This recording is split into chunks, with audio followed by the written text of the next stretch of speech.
Lights on. வணக்கம். இன்னைக்கு திங்கட்கிழமை பிறந்துருச்சு.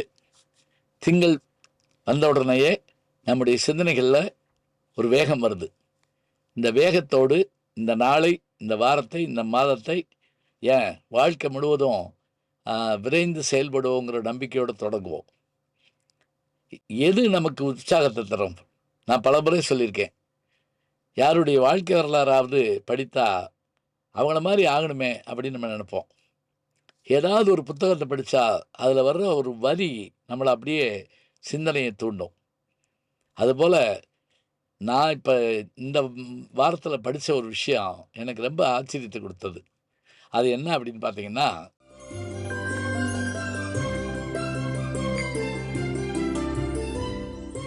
நான் தொடர்ந்து வாசிக்கிறது, எழுதுறது, பேசுகிறது, நடிக்கிறது, இப்படி பல வேலைகள் பார்த்துக்கிட்டு இருப்பேன்.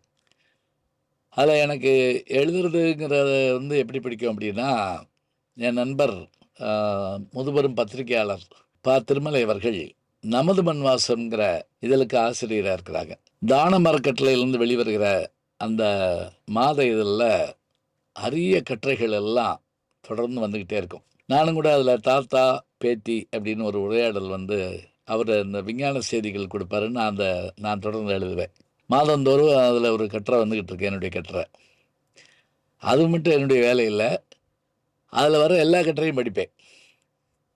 இந்த மாதம் எனக்கு ரொம்ப பிடிச்ச கட்டுரை என்ன அப்படின்னா, நான் எழுதுறதோடு மட்டும் இல்லாமல் அதில் வர்ற கட்டுரைகள்லாம் விடாமல் படிச்சுட்டே இருப்பேன்.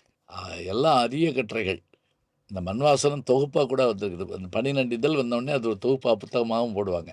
பின்னாடி அதெல்லாம் பாடப்புத்தகமாக வைக்கலாம். இதில் இந்த மாதம் என்ன கவர்ந்த ஒரு கட்டுரை என்ன அப்படின்னா,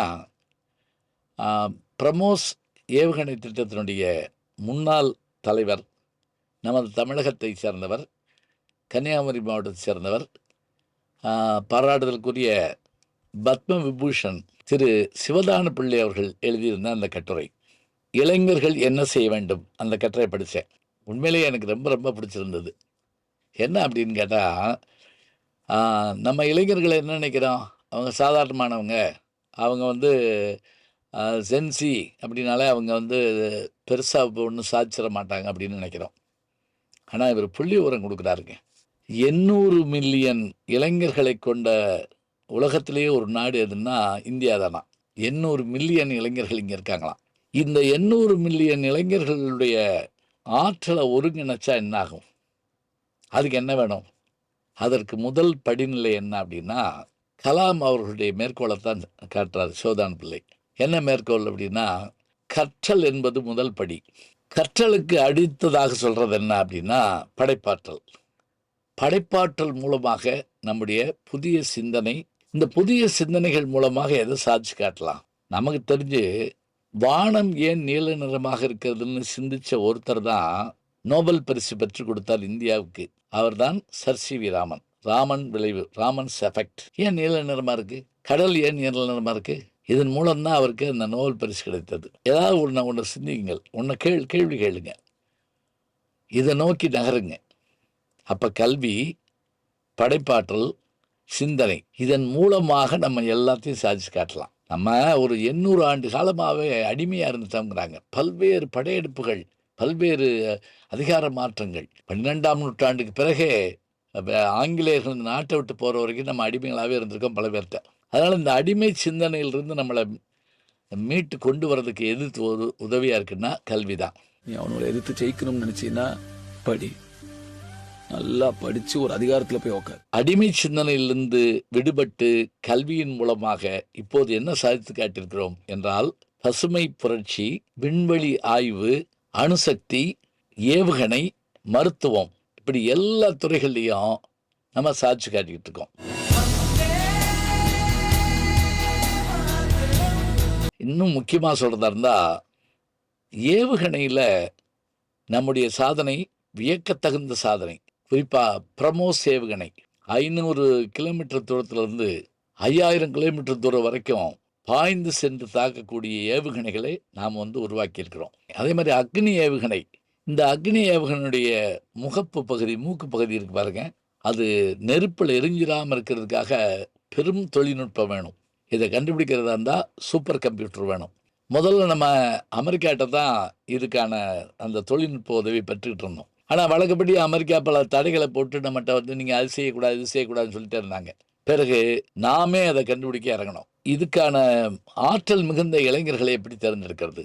இந்தியாவினுடைய பல்கலைக்கழகங்களில் இருக்கக்கூடிய திறமை மிகுந்த இளம் விஞ்ஞானிகள் அத்தனை பேரையும் ஒன்று கூட்டினாங்க. அதில் ஒரு 14 பேரை தேர்ந்தெடுத்தாங்க. அதுக்கு பேர் அனுராக்னு பேர் வச்சாங்க. அவர்கள் எல்லாரும் சேர்ந்து ஒரு விஷயத்தை கண்டுபிடிச்சாங்க. என்ன அப்படின்னா, 9 நாட்கள் செய்ய வேண்டிய வேலையை 5 நிமிஷத்தில் செஞ்சு முடிக்கக்கூடிய அளவுக்காக ஒரு சூப்பர் கம்ப்யூட்டரை உருவாக்கி காமிச்சாங்க. இப்படி உருவாக்குனதோடு மட்டுமில்ல, உலகமே வியந்து போகிற அளவுக்கு நம்முடைய பிரமோஸ் ஏவுகணைகள் சாதனையில் படைத்தன. அமெரிக்க கம்பெனிகள் கண்டுபிடித்த சூப்பர் கம்ப்யூட்டரை காட்டிலும் அதிவேகமான, அதை காட்டிலும் 20 மடங்கு வேகமான சூப்பர் கம்ப்யூட்டரை இந்த 14 விஞ்ஞானிகள் சேர்ந்து கண்டுபிடிச்சாங்களாம். அதுக்கு பேர் என்ன அப்படின்னு கேட்டால், அதுக்கு அவங்க வச்ச பேர் PAC++. அதே போல் கிருஷ்ண பரமாத்மா கையில் இருக்கக்கூடிய அந்த சுதர்சன சக்கரம் போல சுழன்று வருகின்ற ஒரு ஏவுகணையும் உருவாக்குறாங்க. அதுக்கு பேர் என்னன்னா ஹைப்பர்சோனிக் ரீயூசபிள் க்ரூஸ் மிசைல். இதுக்கு ஒரு பேர் வச்சுருக்காங்க. இப்போ பாருங்கள், உலகமே கண்டு வியக்கிற அளவுக்கு இந்த ஆற்றல் மிக்க இளைஞர்கள் நம்மகிட்ட இருக்காங்க. இந்த இளைஞர்களுடைய திறனை ஒன்று சேர்த்தா ஒரு நாளைக்கு உலகத்தை இந்திய இளைஞர்கள் ஆளுகின்ற தன்மை உடையவர்களாக மாறுவார்கள் என்பது ஒரு உறுதியான ஒன்று.